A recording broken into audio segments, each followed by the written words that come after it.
छोड़ना पड़ा होगा तो क्या दुख बीता होगा। मैया रथ के पीछे दौड़ती है, भगवान ने रथ को खड़ा किया और माँ कहती है अक्रूर जी मेरा एक संदेशा देवकी को संदेशो देवकी सो कहियो हम तो धाय तुम्हारे सुत की मया करत ही रहियो संदेशो देवकी सो कहियो। अक्रूर जी मेरा संदेशा देवकी से कहना कि कन्हैया बड़ा नटखट है, भोजन करते समय भी उठ जाता है, माखन मिश्री इसको बड़ा प्रिय है, इसका ध्यान रखना। और भगवान के जाने के बाद कभी यशोदा मैया के आंखों से आंसू बंद नहीं हुए। भगवान ने सोचा कि राधा रानी से भी मिलते हुए चला जाए और राधे के सामने जैसे पहुंचे राधा रानी से कहा कि राधे अब ये बंसी लो, ये बंसी तुम्हारे बिना बजेगी नहीं और मुझे आज्ञा दो मुझे अपने अगले उत्तरदायित्व को पूरा करने के लिए।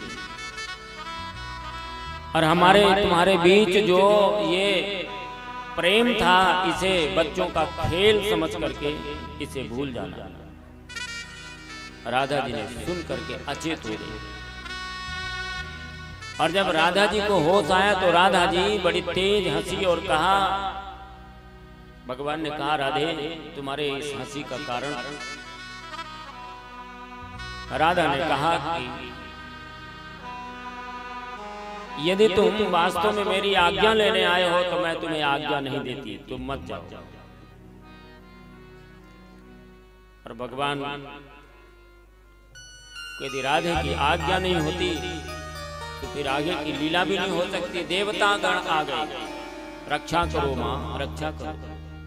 सभी देवताओं ने प्रार्थना की तो राधे ने कहा कि तुम नहीं जीत पाए तो तुमने बुला लिया देवताओं को, और ये मां की सबसे बड़ी कमजोरी होती है उसकी संतान। इसलिए राधे ने कहा कि मैं जाने की अनुमति देती हूं, लेकिन बस मेरी 3 प्रार्थना है। एक तो ये कि तुम सदा मेरे हृदय में रहना, और दूसरा ये कि जब मेरा शरीर छूटने का समय आए उससे पहले एक बार इन चरणों की रज हमारे माथे पर जरूर लगे। और तीसरी मेरी प्रार्थना है कि तुम भगवान हो, और यदि तुम भगवान हो तो तुम्हारा भी अवतार होगा और मेरा भी होगा। इस बार जब मेरा जन्म हो तो मैं कृष्ण बनूं और तुम बनना राधा। और फिर मैं जब ये कहूं कि राधे ये हमारे तुम्हारे बीच जो प्रेम था ये बचपन का खेल समझ के बच्चों का भूल जाना, तो क्या होगा ये समझ में तुम्हें इस पीड़ा का अनुभव तब होगा। और इसीलिए कलयुग में चैतन्य महाप्रभु के रूप में भगवान कृष्ण आए हैं। शरीर उनका पुरुष का था लेकिन आत्मा उनकी राधा की थी, और निरंतर वो रोते रहते थे, निरंतर रोते रहते थे। भगवान ने सोचा कि अब उन गोपियों से मिल लिया जाए। और गोपियों को जैसे पता चला है तो गोपियां आगे रथ के आकर के लेट गई, रथ के आगे। अहो विधाता न क्वचित दया संयोज मैत्र्या प्रणेन देना। अरे विधाता तुम्हें दया भी नहीं आती, एक बार संबंध बनाते हो और इसके बाद इस संबंध को तोड़ देते हो। और गोपियां रुदन करती हैं। विशेष लज्जा रुरुदः स्वरम गोविंद दामोदर माधवेति गोविंद दामोदर माधवेति। और ऐसे चिल्ला चिल्ला करके लज्जा को भूल करके, स्त्रियोचित लज्जाओं को भूल करके रुदन करती हैं। अक्रूर जी कहते हैं गोपियों, दोपहर हो रही है, भगवान को जाने में कष्ट होगा, धूप बढ़ जाएगी। और ऐसा जैसे कहा कि गोपियों ने रास्ता खाली कर दिया है। अपने को कष्ट में डाल सकती पर भगवान को कष्ट में नहीं डालना चाहती। ये प्रेम है, निर्दोष प्रेम है जिसमें कोई कामना नहीं है। प्रेमी के सुख की कामना ही सच्चा प्रेम होता है। प्रतिदान की कामना जहाँ होती है वहाँ पर प्रेम नहीं, वासना होती है। और जहाँ कोई प्रेम के प्रतिदान की जरूरत नहीं होती वहाँ भक्ति होती है। और ऐसे निर्दोष भक्ति, निर्दोष प्रेम इन गोपियों का है। और भगवान उन सबको छोड़ करके चलते हैं।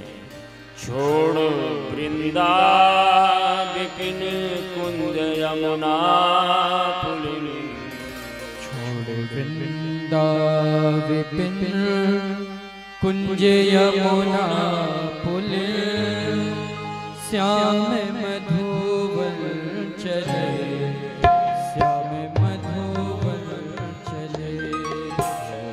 वृंदा विपिन कुंज यमुना पुलिन, श्याम मधुवन चले, श्याम मधुवन चले।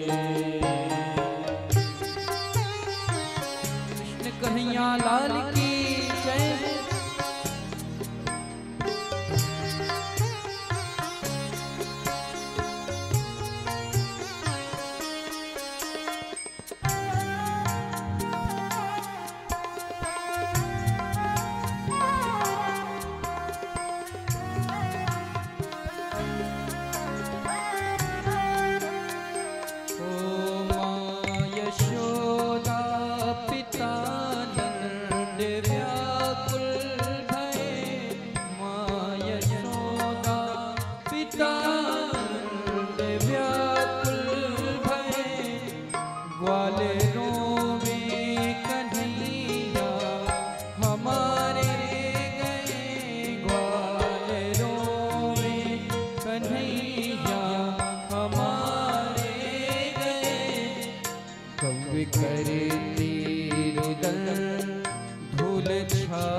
श्याम मधुवन चले, श्याम मधुवन चले।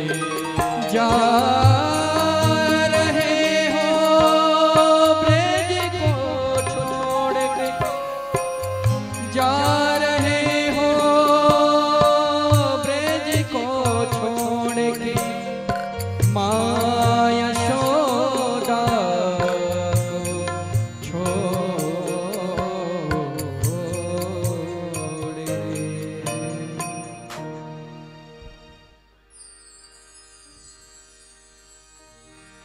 जैसे रथ आगे बढ़ा,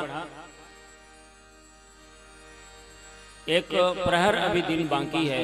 यमुना के किनारे अक्रूर जी ने सोचा संध्या बंदन कर लिया जाए, भगवान का नाम स्मरण कर लिया जाए।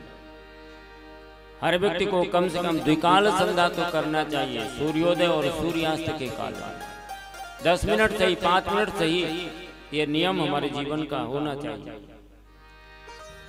और अक्रूर जी ने रथ रोका और यमुना में जाकर के स्नान करके जैसे ध्यान करने लगे तो उनको वहां पर दिखाई पड़े कृष्ण और बलराम जल के अंदर।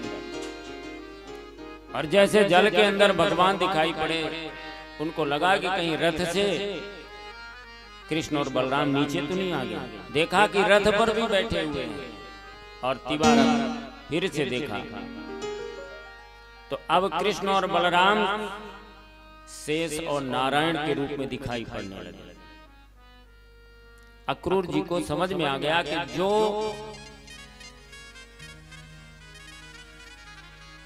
आचार्य जी ने कहा था, गर्गाचार्य जी ने कि ये भगवान है, ये वास्तव में साक्षात भगवान है। आज इसका प्रमाण भी मिल गया। और भगवान ने इसलिए प्रमाण दिलाया है कि ये पता हो जाए, जो अक्रूर जी को भय लग रहा है कि कहीं ये हमारा अनिष्ट ना कर दे कंस, तो ये निर्भय हो जाए, इसलिए भगवान ने अपना स्वरूप दिखा दिया। और भगवान के सभी रूपों का स्मरण करना शुरू कर दिया। नमस्ते अद्भुत सिंहाय साधु लोक भयावह वामनाय नमस्तुभ्यं कांतं त्रिभुवनाय जा। 30 श्लोकों में बड़ी सुंदर स्तुति